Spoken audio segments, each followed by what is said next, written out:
A sinister indie movie about someone who has artistic ambitions but no talent? That sounds like a subject I might know a little bit about.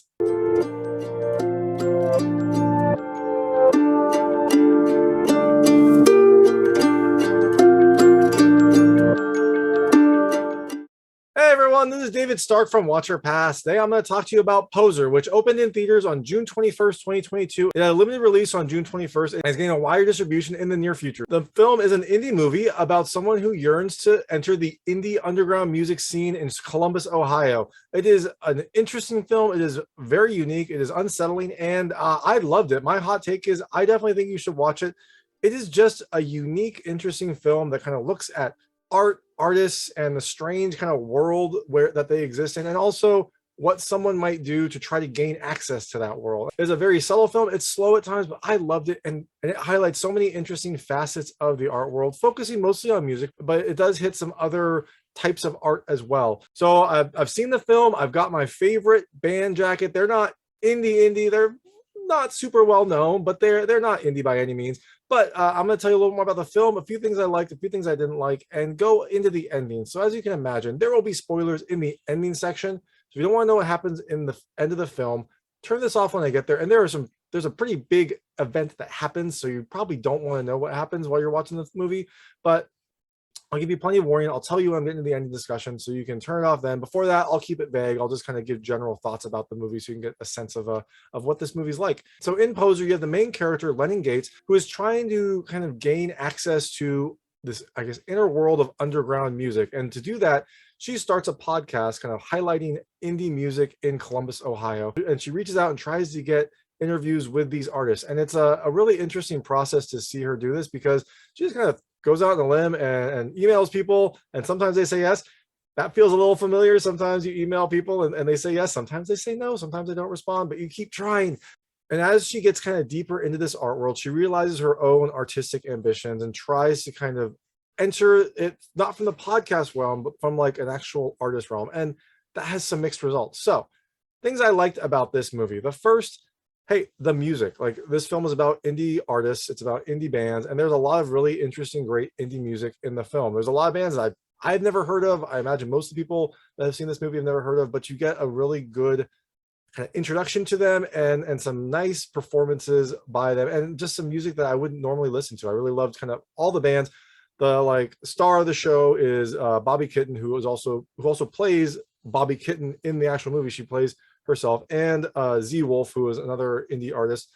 Together, they are kind of the main shows, but there's a lot of interesting music to listen to and interesting performances to see in this film. The second thing I really loved is the cinematography. It has just a very interesting look to it. Sometimes it feels almost like a documentary. That's when Lennon is talking more about her podcast or talking about things that happen. It has more of a documentary kind of feel to it.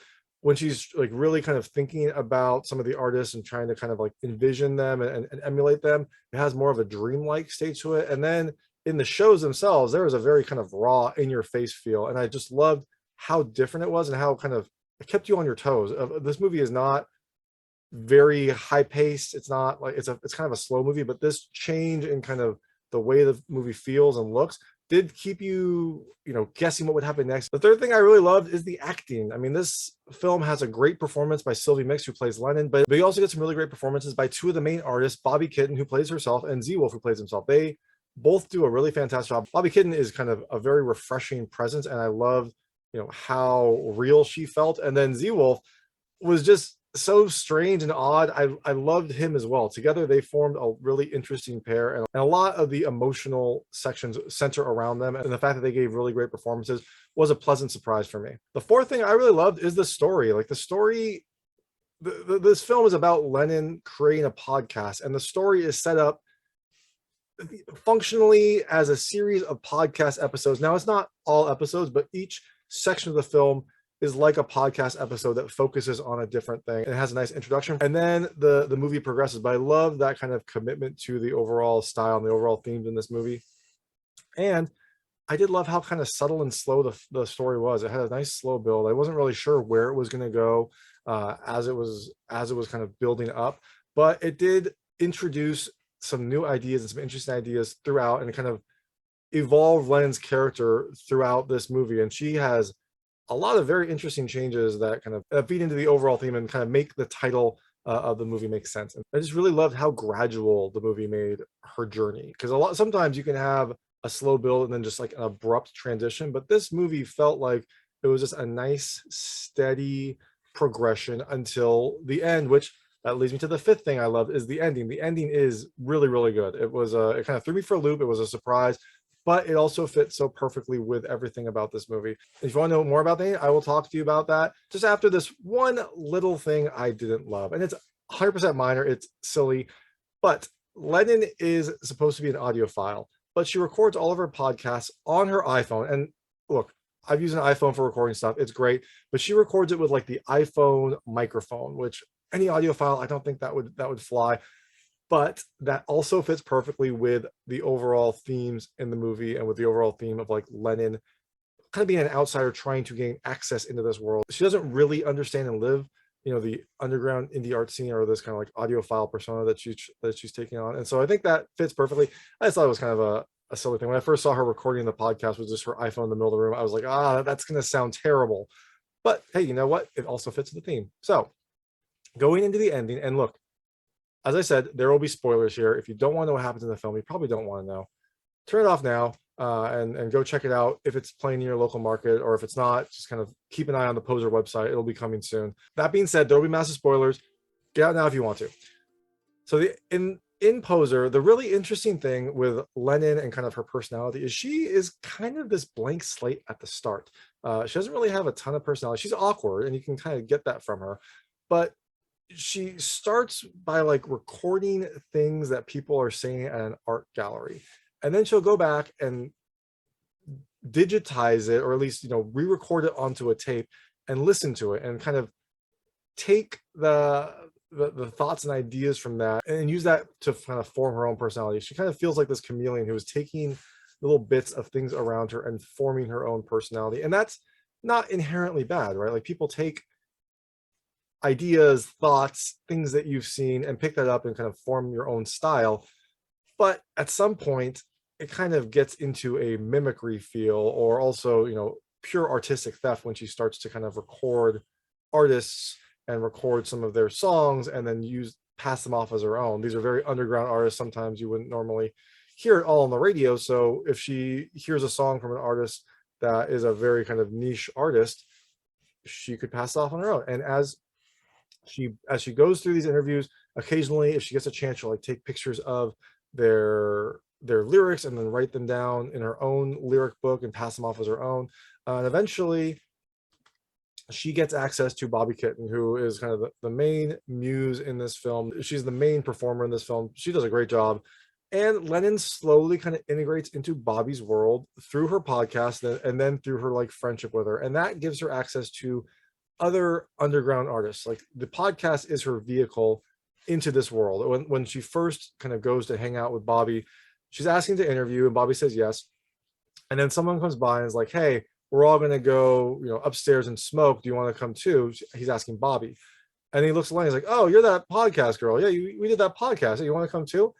And that was kind of how she got into this inner circle. So I guess it kind of worked in that respect. And if she had just stayed, doing her podcast, being interested and not trying to pass off work as her own, this probably would have been a much different movie. But when she starts hanging out, she shows people see her notebook, her lyric book, and they look at her lyrics and like, oh, these are pretty good. And then she performs a song for them, which is a good song, but unfortunately it's not her song.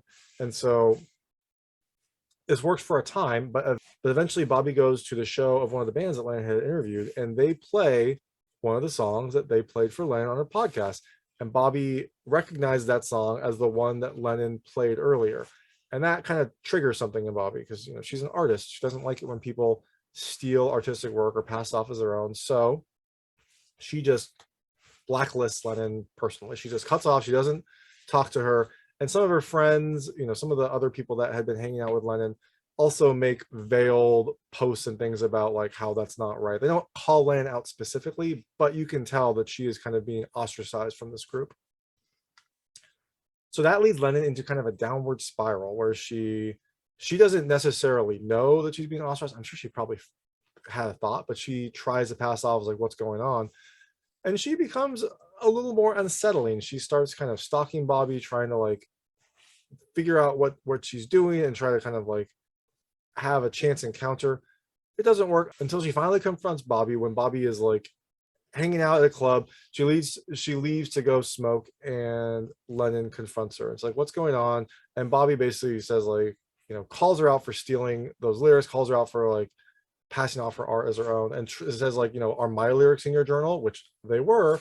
And she tries to like pull the journal from Lennon. Lennon doesn't want to give it to her, and eventually Lennon pushes her, and they're right by some train tracks. And when she pushes Bobbi, Bobbi trips and falls and hits her head on the train tracks. And then the movie kind of like fades to black, and you see Lennon in this whole new persona, which is I thought was a great touch, right? Like she's kind of a chameleon when she's in the indie scene, the indie music scene. She has kind of like brown hair with green highlights and things like that.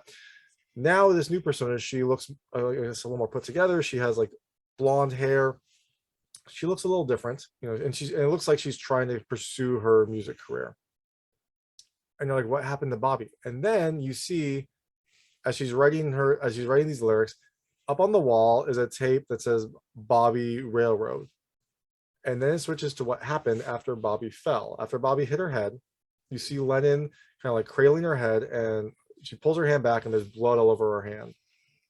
And then you see off in the distance a train coming, and Lennon takes Bobbi and drags her onto the tracks.